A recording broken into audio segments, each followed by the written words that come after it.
Students देखें, NCERT का example number 4.3 है। इसमें क्वेश्चन में आप लोग को सॉल्व करना है। क्वेश्चन में पढ़ रहा हूँ, a motor boat is racing toward north at 25 kilometre per hour. एक मोटर बोट है जो रेस कर रही है 25 किलोमीटर पर आवर की स्पीड से नॉर्थ डायरेक्शन में, and water current in that region 10 kilometre per hour, और 10 किलोमीटर पर आवर की स्पीड से वाटर करंट जो है वो फ्लो हो रही है, मगर किस डायरेक्शन में? इसमें लिखा है direction of 60 degree east of south. Hindi में कहेंगे तो साउथ से ईस्ट की तरफ 60 डिग्री, यानी साउथ से ईस्ट की तरफ जा रही है, 60 डिग्री बनाता है। Find the resultant velocity of boat. तो बोट की रिजल्टेंट वेलोसिटी फाइंड करना है। तो सबसे पहले क्वेश्चन को सॉल्व करने से पहले मैं कुछ हिंट दे रहा हूं जो आप लोग क्लास 10th में पढ़ चुके हैं। ये sine 90 plus theta is equal to cos theta होता है, cos 90 plus theta is equal to minus sine theta होता है। अभी इसका यूज आगे आएगा, इसलिए मैं आप लोगों को पहले हिंट में दे दे रहा हूँ। अब हम लोग डायग्राम बनाते हैं। सबसे पहले हम लोग डायरेक्शन को इंडिकेट कर देंगे, नॉर्थ साउथ ईस्ट वेस्ट। तो और ये जो रेड कलर की जो है वाटर करंट है, यानी पानी इस तरीके वाटर जो है इस डायरेक्शन में फ्लो हो रहा है। यहाँ पर मैंने देखें नॉर्थ डायरेक्शन में क्वेश्चन में दिया है कि नॉर्थ डायरेक्शन में बोट रेस कर रही है, उसकी स्पीड 25 किलोमीटर पर आवर है। तो मैंने इस डायरेक्शन में यहाँ पर देखें वाटर के बोट की वेलोसिटी को इंडिकेट कर दिया है नॉर्थ डायरेक्शन में, इसकी वैल्यू यहाँ पर मेंशन है। फिर कह रहा है वाटर जो फ्लो हो रहा है वो साउथ से ईस्ट की तरफ, यहाँ से वाटर जो फ्लो देखे इस ऐसे फ्लो हो रहा है। यहाँ पर एक लाइन, ये जो वेलोसिटी शो करी जाएगी ये हो जाएगी वेलोसिटी ऑफ वाटर करंट, जिसको मैंने वीसी नोट कर दिया है, वाटर करंट। बट ये कह रहा है ईस्ट ऑफ साउथ, यानी साउथ से ईस्ट की तरफ, यानी साउथ से ईस्ट की तरफ जाएंगे तो हम लोग कितना डिग्री बनाएंगे? 60 degree. Okay, east of south का मतलब ऐसे ही एंगल हो गया 60 डिग्री। तो देखें ये भी एक वेलोसिटी है वीसी, और यहाँ पर वेलोसिटी आप बोट दी है 25 किलोमीटर। अब हम लोग को रिजल्टेंट फाइंड करना है। तो अगर हम लोग देखें, जब भी हम लोग रिजल्टेंट फाइंड करना होता है तो सबसे पहले हम लोग दो वेक्टरों के बीच का एंगल पता करते हैं। तो अगर ये 60 डिग्री है तो ये डिग्री होगी 30 डिग्री, और इन दोनों के बीच का जो एंगल देख रहे हैं वो 90 डिग्री, यहाँ से लेकर यहाँ तक। तो टोटल जो एंगल हो गया वो एंगल हो गया 120 डिग्री, यानी ये जो एंगल आ रहा है ये 120 डिग्री बना रहा है। दोनों वेक्टरों के बीच का एंगल 120 डिग्री हो गया। तो रिजल्टेंट फाइंड करना है। तो रिजल्टेंट फाइंड करने के लिए मैंने आप लोगों को बताया था formula r vector, r is equal to under root first vector का स्क्वायर प्लस सेकेंड वेक्टर का square plus 2ab cos theta, ये फार्मूला होता है। तो यहाँ पर हम लोग फार्मूला लिख रहे हैं a square plus b square plus 2ab cos theta, r is equal to. अब देखें, सबसे पहले मैं एक चीज और बता दे रहा हूं। जब इनको हम लोग पैरेललोग्राम मेथड अप्लाई करेंगे तो इनका जब रिजल्टेंट फाइंड करें, पैरेललोग्राम मेथड के लिए मैंने बताया था आप लोगों को, यहाँ से इसको हम लोग क्या करेंगे, पैरेललोग्राम बनाएंगे। जब इसको ड्रॉ किया जाएगा तो इसका जो रिजल्टेंट होगा वो डायगोनल पर चला जाता है। सपोज दैट ये डायगोनल है तो ये रिजल्टेंट चला जाएगा। सपोज दैट ये रिजल्टेंट है, मुझसे ज़्यादा इंक्लाइंड हो गया है मगर बुक में थोड़ा सा कम इंक्लाइन करके दिया है, कोई बात नहीं। मान लेते हैं ये रिजल्टेंट है, डायगोनल पर जाएगा। देखिए इसको पैरेललोग्राम बना दिया, मुझसे पैरेललोग्राम सही से बन नहीं पाया, आप लोग सही से बनाइएगा। तो जब हम लोग इसको ड्रॉ करेंगे तो ये जो लाइन जाएगी ये रिजल्टेंट की लाइन होगी, यानी आर। इसकी वैल्यू फाइंड करना है, और साथ में हम लोग को इसका डायरेक्शन भी फाइंड करना है कि ये जो रिजल्टेंट है वो कितना एंगल पर जा रहा है। तो देखें बोट जो थी, बोट को इधर जाना था, बट वाटर जो है, देखिए ये पेन सपोज दैट ये बोट है और ये वाटर है।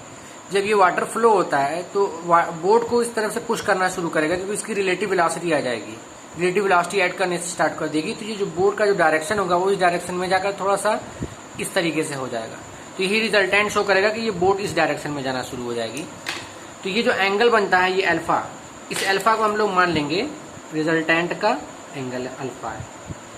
ओके, ये जो अल्फा बनाया मैंने ये रिजल्टेंट के साथ वेलोसिटी ऑफ बोट का एंगल है, ये जिसको अल्फा कहेंगे, ये अल्फा जो है रिजल्टेंट का एंगल कहलाएगा।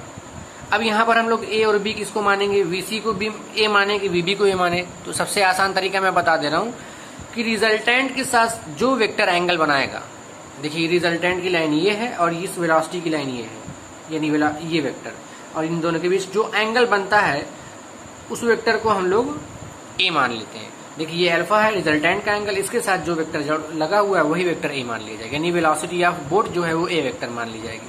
तो यहाँ पर हम लोग पुट करेंगे हो जाएगा v b square plus we c square plus 2 v b v C cos theta. Theta की वैल्यू कितनी है? थीटा मतलब दोनों वेक्टरों के बीच का एंगल, यानी एक वेक्टर ये था, दूसरा वेक्टर ये, इन दोनों के बीच का एंगल 120 डिग्री मैंने यहाँ बना दिया। तो हो जाएगा कॉस 120। जब सॉल्व करेंगे और वैल्यू पुट करेंगे तो वी बी की जो वैल्यू है वो 25 स्क्वायर है, वी सी की वैल्यू है 10 किलोमीटर पर आवर, यहाँ लिख दिया 10 किलोमीटर पर आवर। ओके, तो यहाँ वैल्यू पुट कर दिया 10 square plus 2 into 25 into 10। Cos 120 की वैल्यू कितनी होती है? कॉस 120 की जो इसमें अप्लाई करेंगे sine 90 plus theta is equal to minus sine theta हो जाएगा। तो यहाँ पर 90 प्लस 30 यानी माइनस साइन 30 हो जाएगा, यानी इसकी वैल्यू -1/2 आएगी। ये सब चीजें आप लोग 10th में पढ़ कर आए इसको, इसलिए मैं इस पर ज्यादा ध्यान नहीं दूंगा।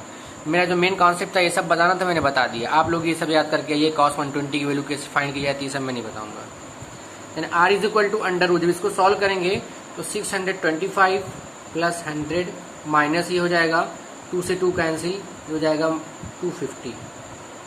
जब इसको सॉल्व किया जाएगा तो आंसर आ जाता है सॉल्व करने पर इसकी वैल्यू अप्रोक्सीमेटली, इसमें सॉल्व करने पर अप्रोक्सीमेटली इसको कर दे रहा हूँ 22 किलोमीटर पर आवर।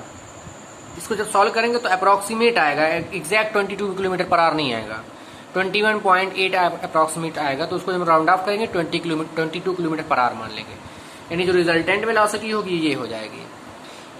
अब हम लोग जो रिजल्टेंट फाइंड कर रहे हैं इसका एंगल कितना होगा, यानी जो मोटर बोट है वो इस डायरेक्शन में ना जाकर इस डायरेक्शन में जा रही है, मगर कितना एंगल इंक्लाइंड होकर जाएगी, तो उसकी वैल्यू फाइंड करना है। और हाँ, एक चीज मैं बता दे रहा हूँ, जहाँ रिजल्टेंट मैंने लिखा है उस रिजल्टेंट वेलोसिटी को हम लोग भी वेलोसिटी मान ले रहे हैं। ये वेलोसिटी ऑफ बोट थी, ये वेलोसिटी ऑफ करंट है, वाटर करंट है।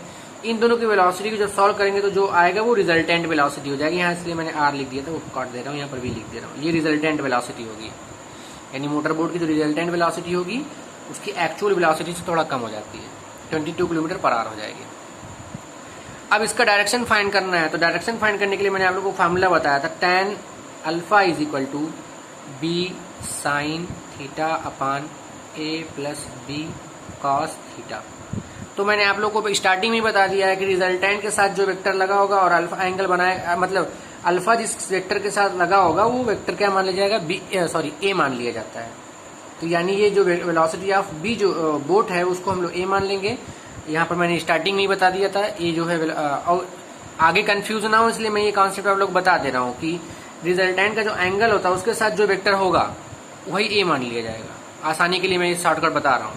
तो यहाँ पर बी साइन थीटा, बी यहाँ पर वी सी है, यहाँ लिख दिया वी सी साइन 120 अपान ए की वैल्यू है, ए को हम लोगों ने वेलोसिटी ऑफ बोट मान लिया, यानी यहाँ पर V B plus we C cos 120 degree. इसमें वैल्यू पुट करें, tan alpha is equal to V C की वैल्यू जो दी हुई है वह है